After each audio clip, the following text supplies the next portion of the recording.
It was revealed by Harris County authorities that if one piece of this law passed, a piece of the law that focuses on cracking down and arresting human smugglers, it could lead to the jailing of 3,000 people here in Harris County alone. So when we're talking about border security-based issues, we're talking about issues that focus on protecting communities across the entire state of Texas. Because of the magnitude of this challenge, I declared securing the border an emergency item, and the Texas legislature responded profoundly and strongly. The centerpiece of border security is the piece of legislation that I'm going to be signing here in a moment. It is House Bill 12, and the architects behind it on the House side are Representative Bonin, and on the Senate side, Senator Birdwell. We appreciate your leadership, and it received robust and strong response among both the Texas House and the Texas Senate. I want to thank Senator Donna Campbell for being here with us today. What this does, when you couple it with the appropriations, Texas is adding $800 million to provide the manpower, the technology, the training, and the equipment that will ensure that Texas has the capabilities to secure our border and keep our communities safe. It also adds some new elements and expands on some old elements that we've had in the state of Texas to make sure our communities are kept safe. Something new that it adds is a transnational and organized crime division at the Office of Attorney General that will be overseen by our Attorney General, Ken Paxton. It also funds the anti-gang program that operates out of my office, the governor's office, to ensure that we will be able to dismember the gang operations that are causing havoc for the people of Texas. It creates a new Texas Transnational Intelligence Center that will be operated in Hidalgo County Sheriff's Office as well as the McAllen Police Department. And we have with us here today McAllen Police Chief Victor Rodriguez. Thank you for being here. We also have with us the sheriff who is in charge of the Sheriff's Association for the state of Texas, the sheriff out of Jackson County, Andy Lauterbach. Thank you for being here. Now, I mentioned earlier that the Texas Border Security Plan is a comprehensive plan. The centerpiece of it is HB 11, but there are other very meaningful components to it. Another is HB 10 that was sponsored by Semfronia Thompson from Houston as state representative, as well as Senator Huffman from Houston, that toughens and helps Texas crack down even more on the horrific crime of human trafficking. Human trafficking is a crime that often starts from across the border and crosses the border and comes in to locations across the United States of America, with Houston being one of the foremost places where human trafficking takes place. Another law that I'm signing today is HB 12 that continues the Border Prosecution Unit, helping local law enforcement have the tools and equipment and resources they need to combat crimes at the border level. Sponsoring that were Representative Longoria and Senator Hinojosa. I'm also signing SCR 5. That was authored by Senator Estes, right behind me, as well as Representative Flynn. Through SCR 5, we are seeking here in Texas reimbursement from Congress for almost $700 million of Texas taxpayer money spent on securing our border. Texas is willing to shoulder the responsibility. We expect the federal government to foot the bill. Now, together, these laws establish a comprehensive border security plan that will keep our state and our communities a safer place. And I am proud to sign into law HB 11 as well as the other laws today.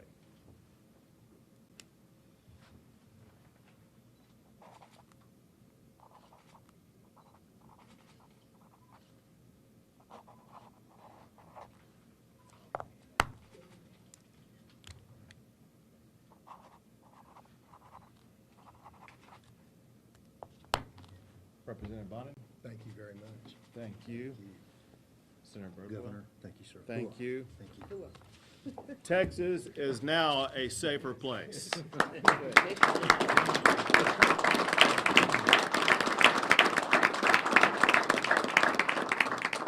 We'll be happy to take some questions. Governor Abbott, a question that we've been raising in the press throughout this process is that, and there have been press reports that crime has been going down in the valley for several years. Federal staffing in the valley has gone up. DPS has been, since Operation Strong Safety started, responsible only for a very small number of the drug seizures. So what problem are we going to fix here, and how are we going to measure how we're going to fix it?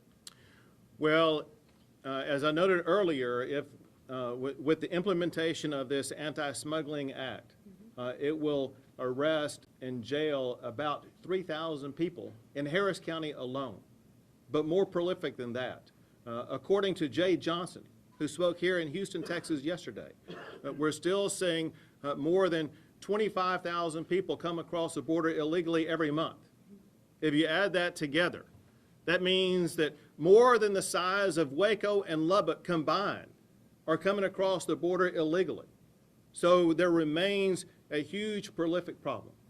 And then on top of that, we have the horrific crime of human trafficking, where Houston plays a centerpiece role in that crime. And so we have a lot of criminal-based issues that must be tackled.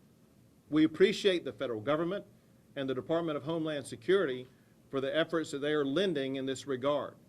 But standing alone, we've seen that they have been incapable of staunching the problem.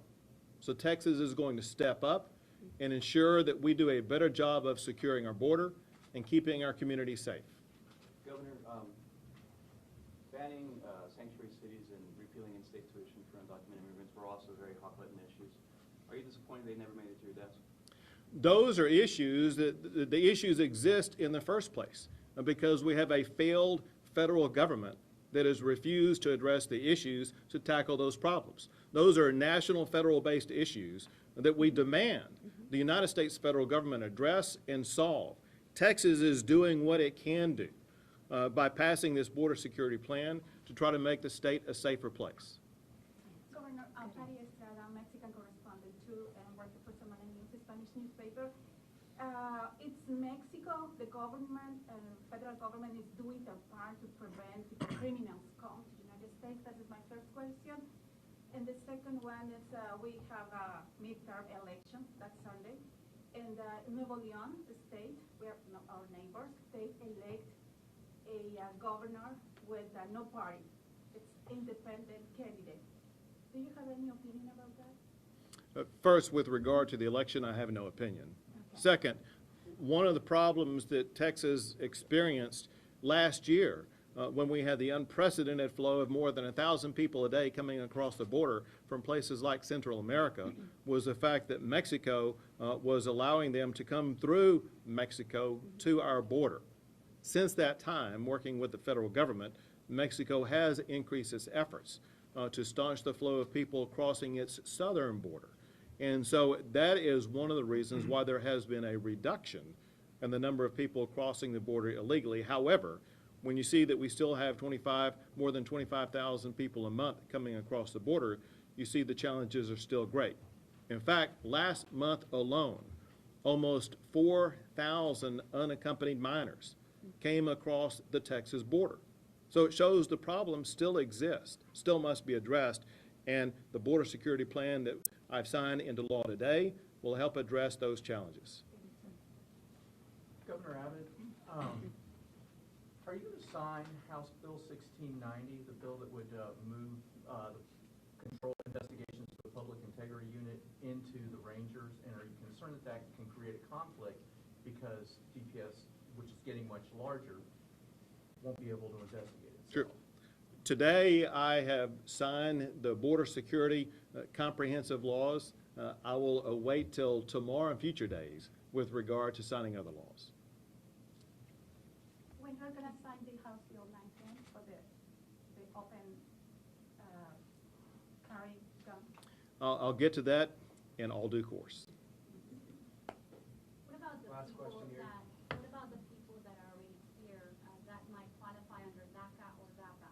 There's a lot of groups that still keep asking you to do something to help those people be here legally. What do you respond to them? Well, one reason why they are here is because the federal government has failed to do its job to secure the border. They are dealing with legal challenges right now because the president acted unconstitutionally by signing an executive order trying to rewrite immigration laws that he not only does not have the authority to do, but which he himself said 22 times that he did not have the authority to do, in which now federal district courts and federal courts of appeals have ruled that the president was acting unconstitutionally in trying to pass that law. And unless and until the president and the United States Congress work to solve these problems, it's going to be left to states like Texas to take the lead to secure our border. Thank you all very much.